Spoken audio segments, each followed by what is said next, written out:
નમસ્કાર મિત્રો, વેધર ઇન્ફોર્મેશનમાં આપનું સ્વાગત છે અને હું છું પરેશ। ખાસ કરીને આજની વિડીયોમાં આપણે ચર્ચા કરવાની છે કે આવનારા સમયની અંદર આપણા ખેતરમાં આપણે દવા ન છાંટીએ અને કેવી રીતે નિંદામણ આપણે ઓછું થાય તે સમજવાનો પ્રયત્ન કરવાનો છે। સામાન્ય રીતે જોવા જઈએ તો આપણે વારંવાર હવે ઉત્પાદન લઈ રહ્યા છીએ, એટલે કે ત્રણ પાક આપણે વાવી રહ્યા છીએ। ચોમાસું પાક હોય, શિયાળુ પાક હોય, ઉનાળુ પાક હોય।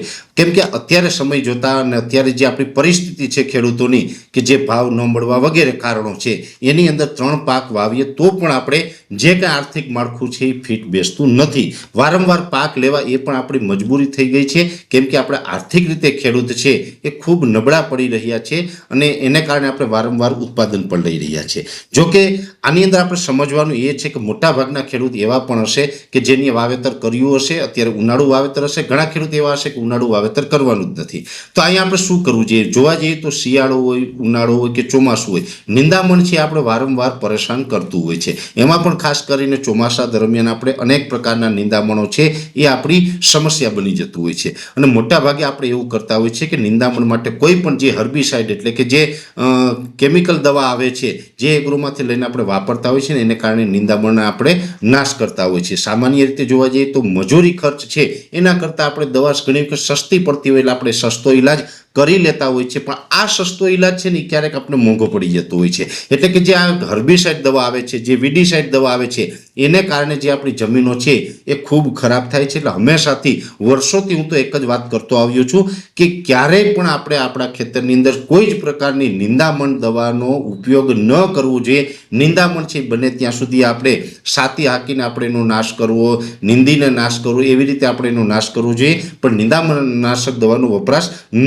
કરવો જોઈએ। એમાં પણ જોવા જઈએ તો ખાસ કરીને ધ્યાન એ રાખવાનું હોય, નિંદામણ ઉગે ને એ ઓછું નુકસાન કરે, પણ જ્યારે પણ એ નિંદામણ પાકે છે અને એનો બિયારો ખરે છે એ આપણે વધારે નુકસાન કરતું હોય છે। એટલે પહેલાં તો બિયારણ પાકવા ન દેવું, અને જે બિયારણ પાકેલું હોય અને એ આપણા જે ખેતરમાં ખરે છે અથવા તો ચોમાસા દરમિયાન કે બીજેથી બિયારણ છે તણાઈને આવીને આપણા ખેતરમાં પડ્યું રહેતું હોય, એ પણ પાછું સમયાંતરે ઉગતું હોય છે।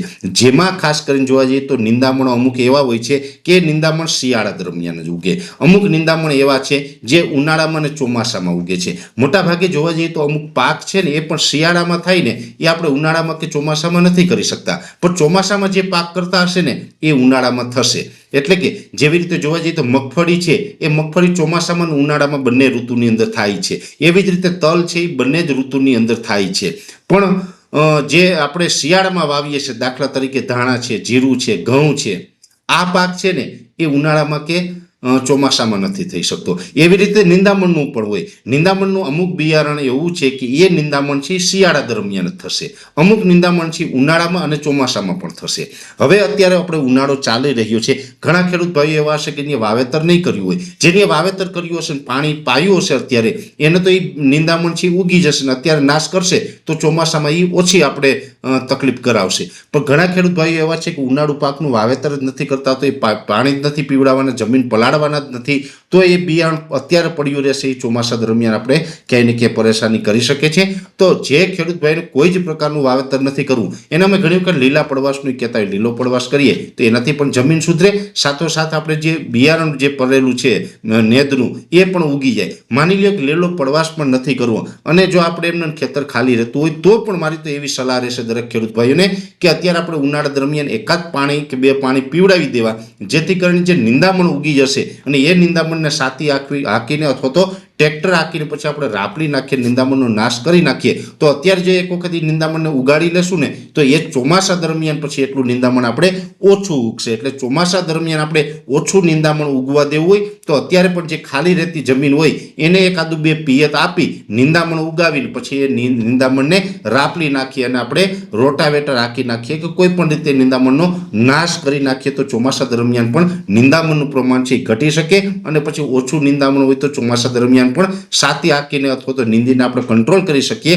અને કેમિકલ દવા છે પછી આપણે નેદ માટે આપણે વાપરવી ન પડે। એટલે ખાસ નિંદામણ માટે દરેક ખેડૂત ભાઈઓ મારી અપીલ રહેશે કે જેને કાંઈ જ વાવેતર નથી કરવાનું એ પણ 1-2 પાણી પાઈ નિંદામણ ઉગાડી લેજો. નકર એવું બનશે અત્યારે જે ઉનાળાનું જે નિંદામણ છે એ પણ ચોમાસામાં ઉગશે. ચોમાસાનું નિંદામણ હોય ઉનાળામાં ઉગતું હોય, શિયાળાનું નિંદામણ છે એ ચોમાસામાં મોટા ભાગે નથી ઉગતું. અમુક વનસ્પતિ છે ઉગે છે, બાકી મોટાભાગની વનસ્પતિ છે એ શિયાળામાં થાય, ઉનાળામાં કે ચોમાસામાં નથી થતી. એટલે આ વાતની દરેક મિત્રોએ નોંધ લેવાની છે. એટલે નિંદામણ વિશેની ખૂબ અગત્યની માહિતી હતી, મેં આ વિડીયોના મારફતે તમારા સુધી પહોંચાડવાનો પ્રયત્ન કર્યો છે. વિશેષ માહિતી છે નેક્સ્ટ વિડીયોમાં આપવામાં આવશે. અત્યારે આ વિડીયોની અંદર એટલું જ. અંતમાં દરેક મિત્રોને વિનંતી રહેશે, વિડીયોને લાઈક આપીને દરેક ગ્રુપમાં શેર કરી દેવો, યુટ્યુબને સબસ્ક્રાઇબ કરજો અને ફેસબુક પેજને ફોલો કરજો. નમસ્કાર.